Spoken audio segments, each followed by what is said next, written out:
एक समय शराब का एक व्यसनी एक संत के पास गया और विनम्र स्वर में बोला, गुरुदेव, मैं इस शराब के व्यसन से बहुत ही दुखी हो गया हूँ। इसकी वजह से मेरा घर बर्बाद हो रहा है, मेरे बच्चे भूखे मर रहे हैं, किंतु मैं शराब के बगैर नहीं रह पाता।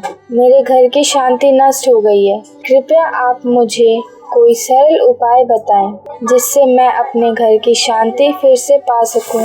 गुरुदेव ने कहा, जब इस व्यसन से तुमको इतना नुकसान होता है तो तुम इसे छोड़ क्यों नहीं देते? व्यक्ति बोला, पूज्य श्री, मैं शराब को छोड़ना चाहता हूँ, पर यही मेरे खून में इस कदर समा गई है कि मुझे छोड़ने का नाम ही नहीं ले रही है। गुरुदेव ने हंसकर कहा, कल तुम फिर आना, मैं तुम्हें बता दूंगा कि शराब कैसे छोड़नी है। दूसरे दिन निश्चित समय पर वह व्यक्ति महात्मा के पास गया। उसे देख महात्मा झट से खड़े हुए और एक खंबे को कसकर पकड़ लिया। जब उस व्यक्ति ने महात्मा को इस दशा में देखा तो कुछ समय तो वह मौन खड़ा रहा, पर जब काफी देर बाद भी महात्मा जी ने खंबे को नहीं छोड़ा तो उससे रहा नहीं गया और पूछ बैठा कि गुरुदेव, आपने व्यर्थ इस खंबे को क्यों पकड़ रखा है? गुरुदेव बोले, वत्स, मैंने इस खंबे को नहीं पकड़ रखा, यह खंबा मेरे शरीर को पकड़े हुए है। मैं चाहता हूँ कि ये मुझे छोड़ दे, किंतु ये तो मुझे छोड़ ही नहीं रहा है। उस व्यक्ति को अचंभा हुआ। वह बोला, गुरुदेव, मैं शराब जरूर पीता हूँ, मगर मूर्ख नहीं हूँ। आपने ही जानबूझकर इस खंबे को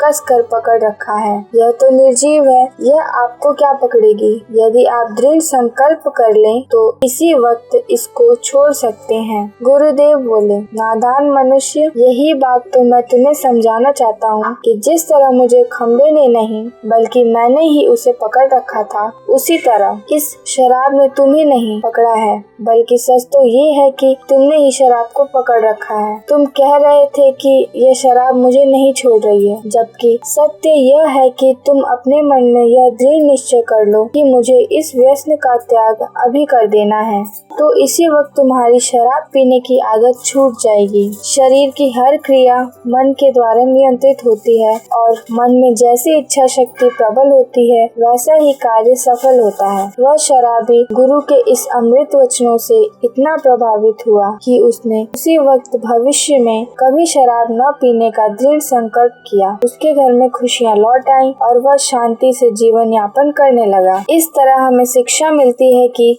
जीवन में कोई भी व्यसन ऐसा नहीं है जिसे एक बार ग्रहण किए जाने के बाद छोड़ा ना जा सके। अगर मनुष्य चाहे तो बड़ी से बड़ी बुराई का त्याग कर सकता है।